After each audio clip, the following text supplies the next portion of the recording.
Bapak Ibu sekalian, tentunya ya yang namanya amar ma'ruf nahi mungkar ya itu tentunya ya terus menerus dilakukan. Wa tawassaw bil haqqi wa tawassaw bis sabri, tentunya ya terus menerus itu dilakukan. Ya. Tapi ya setelah kita ingatkan, setelah kita nasihati, sama seperti hanya kita mengingatkan anak kita, menasihati anak kita. Apakah cukup sekali? Kan tidak cukup sekali. Ya. Kecuali misalnya dengan berulang-ulangnya nasihat yang kita sampaikan, kecuali dengan berulang-ulangnya peringatan yang kita sampaikan, kemudian ada penolakan yang luar biasa dari yang bersangkutan, ya sudah, Bapak Ibu nggak usah lagi mengingatkan kami, menasehati kami. Misalnya ada penolakan, nah, ya itu kita biarkan dia. Tapi selama itu belum ada penolakan dan masih memungkinkan kita untuk terus menasehati dan mengingatkan, maka lakukan itu nasihat itu secara berulang-ulang. Nabi Muhammad sallallahu alaihi wasallam, ya Bapak Ibu sekalian, ya, kita contohkan ya, Nabi Muhammad. Jadi kisah Nabi ini kan untuk kita jadikan sebagai ibrah pelajaran. Ya. Bolak-balik ditolak. Apakah kemudian Nabi Muhammad sallallahu alaihi wasallam berhenti mengingatkan penduduk kota Mekah? Kan tidak. Sampai ya ketika sudah tidak ada lagi yang bisa diharapkan dari mereka dengan nasihat-nasihat kita. Bahkan ketika mereka sudah membalas, merespon nasihat kita dengan mau mencederai kita atau bahkan sampai membunuh kita, kita tinggalkan. Dia orang itu dengan kedurhakaan dan dengan kemaksiatannya. Itu juga ya. Kenapa Nabi Muhammad sallallahu alaihi wasallam lebih lama tinggal di kota Mekah itu 13 tahun. Padahal ya tambah hari itu bukannya tambah apa artinya reda penolakan dari penduduk kota Mekah. Tambah hari tambah kenceng itu penolakan. Ya. Tapi Allah Subhanahu wa taala masih membiarkan Nabi untuk terus mendakwahi mereka. Ya. Sampai ketika sudah tidak ada lagi yang bisa diharapkan mereka ini mau menerima Nabi, bahkan mereka sudah mau mencederai bahkan membunuh Nabi, Allah Subhanahu wa taala perintahkan Nabi Muhammad, tinggalkan mereka, hijrahlah kamu ya ke kota Madinah. Allah Subhanahu wa taala setelahnya kemudian murka kepada penduduk kota Makkah dan bertubi-tubi menurunkan azab kepada penduduk kota Makkah. Maka demikian pula misalnya kaitannya itu dengan ada misalnya orang di sekitaran kita, ya jangan, kalau benar-benar dia melakukan kemaksiatan, lakukan semaksimal mungkin apa yang bisa kita lakukan untuk memberhentikan kemaksiatan yang terjadi di sekitaran kita. Kalau cukup dengan nasihat, nasihat Bapak Ibu sekalian. Ya, tidak cukup dengan nasihat, ya, kalau kata Nabi itu kan bisa juga kita merubah kemungkaran itu dengan kekuatan, kekuasaan.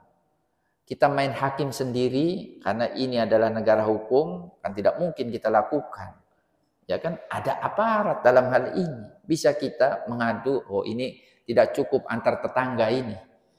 Ya, harus ada pihak lain. Dalam hal ini adalah kekuasaan turun tangan. Kan kita bisa laporkan. Ya, kepada aparat yang berwenang. Kalau jelas-jelas ini adalah kemaksiatan, kedurhakaan, apalagi ini melanggar hukum negara, kita laporkan. Ya kan Bapak Ibu sekalian, ya. Nah, mungkin itu yang bisa kita lakukan. Ya. Ya kita kalau sampai kemudian kita diancam, nah ini kan negara hukum ya Bapak, kan ada aparat, ya silakan laporkan ke aparat. Ya, jangan juga kemudian kita main hakim sendiri. Tapi kalau sebatas menasehati secara lisan, apa-apa, terus menerus, mudah-mudahan sekali, 2 kali, 3 kali. Ya. Ya. Saya pikir itu ya Bapak Ibu sekalian. Ya. Silakan. Assalamualaikum warahmatullahi wabarakatuh. Assalamualaikum. Ustaz mau nanya, saya atau yang bapak-bapak yang lainnya kan seorang suami, dia punya anak, punya istri. Jadi sebatas apa tanggungan suami itu apabila kita sudah menasihati tapi masih berbuat kemaksiatan, apakah memang orang katanya dosa-dosa istri sama suami, istri sama anak itu ditanggung oleh suami. Nah kalau misalkan masih saja berbuat kita nasihati, tetapi dia masih berbuat, apa masih tetap ditanggung suami? Terima kasih Ustaz. Gini Bapak Ibu sekalian, memang ayat-ayat yang pagi hari ini kami sampaikan tentunya ini sebenarnya mengingatkan kita betapa Islam itu mengajarkan kita jangan sampai kita ini jadi seorang muslim yang individualis.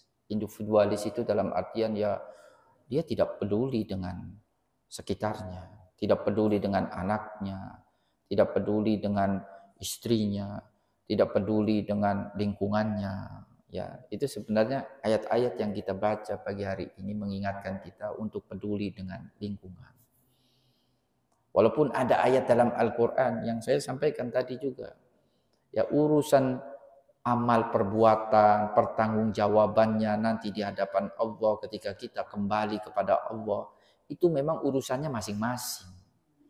Ya kan? Memang urusannya masing-masing Bapak Ibu sekalian. Kan ada ayat wala taziru waziratun wizra ukhra. Artinya orang yang berdosa itu tidak menanggung dosa yang dilakukan oleh orang lain. Artinya nggak ada istilahnya itu transfer dosa, itu nggak ada dalam Islam. Dosa warisan itu memang tidak dikenal dalam Islam, Bapak Ibu sekalian.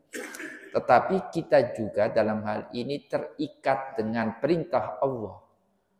Ya, perintah Allah itu ya amar ma'ruf nahi munkar, tawasau, saling menasihati dengan sesama. Makanya ya sebenarnya ajaran Islam itu adalah ajaran tengah dalam artian begini Bapak Ibu sekalian. Kita harus peduli dengan sesama, tetapi ya kita juga tidak harus menanggung dosa yang dilakukan oleh orang lain. Tapi kepedulian itu harus ditunaikan oleh kita sebagai umat Islam.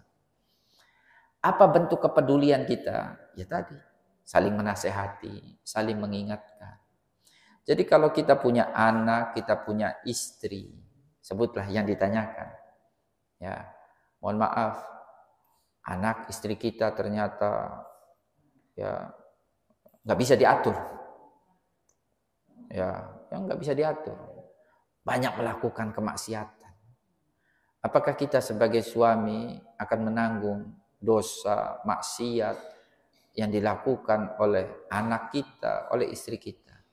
Selama ini suami sudah mengingatkan, selama suami sudah mengajarkan anaknya, mengajarkan istrinya, mengarahkan anaknya, mengarahkan istrinya ke jalan yang benar, maka gugur apa yang menjadi kewajiban dia sebagai seorang suami. Ya kan? Bapak Ibu sekalian. Makanya lagi-lagi kisah nabi-nabi yang diabadikan dalam Al-Quran itu bukan tanpa alasan. Karena yang dialami oleh para nabi yang kisahnya diabadikan dalam Al-Quran itu juga berpotensi dialami oleh kita, umat Nabi Muhammad SAW. Bapak Ibu sekalian. Kenapa kisah Nabi A dikisahkan dalam Al-Quran? Padahal Nabi A itu bukan nabinya kita. Nabi kita kan Muhammad. Nabi Muhammad. Kisah Nabi B dikisahkan. Karena terkandung dalam kisah itu pelajaran yang mungkin sekali Apa yang dialami oleh Nabi tersebut juga itu dialami oleh kita umat Nabi Muhammad sallallahu alaihi wasallam. Kurang apa coba? Lagi-lagi Nabi Nuh kurang apa coba? Ya. Dia ngingatin bukan hanya yang diingatkan itu keluarganya, bahkan masyarakatnya, kaumnya. Lama 950 tahun Nabi Nuh itu mendakwahi mereka. Ya, bukan saja masyarakatnya, bukan saja kaumnya, banyak yang menolak dakwah Nabi Nuh, termasuk istri dan anaknya. Istri Nabi Nuh dan anaknya Nabi Nuh, ya, termasuk yang tidak beriman, termasuk yang durhaka. Ya. Dan ini diabadikan dalam Al-Quran. Ya, kalau Kan'an itu kan bagaimana dia kemudian ditenggelamkan secara rinci itu dikisahkan dalam Al-Quran. Nabi Nuh bahkan bukan hanya Nabi Nuh, termasuk istrinya Nabi Lut itu yang dibinasakan oleh Allah Subhanahu wa Ta'ala karena nggak nurut sama suaminya. Padahal suaminya itu bukan hanya ustadz levelnya loh, bukan hanya kiai, udah nabi loh. Kan jadi kalau ada istri ustadz yang misalnya susah diatur, jangankan istri ustadz, istri nabi sekalian. Kan jangankan istri ustadz ya, karena kok istri ustadz kok kayak gitu. Gitu kan. Jangankan istri ustadz, istri nabi loh. Nabi itu kan orang pilihan. Maksum nabi itu, Bapak Ibu sekalian. Allah langsung. Kalau ustadz itu kan mungkin kita mengklaimnya dia ustadz, padahal di mata Allah dia bukan ustadz. Kita kiai fulan. Ya, mungkin kita labeling kiai itu kan bisa benar, bisa salah. Jangan-jangan dalam penilaian Allah bukan kiai dia, sebenarnya dia ini orang nggak benar. Cuma kalian saja menyebut dia kiai. Tapi kalau nabi itu udah pasti orang baik, orang benar, maksum, dijauhkan dari melakukan kesalahan. Pilihan Allah.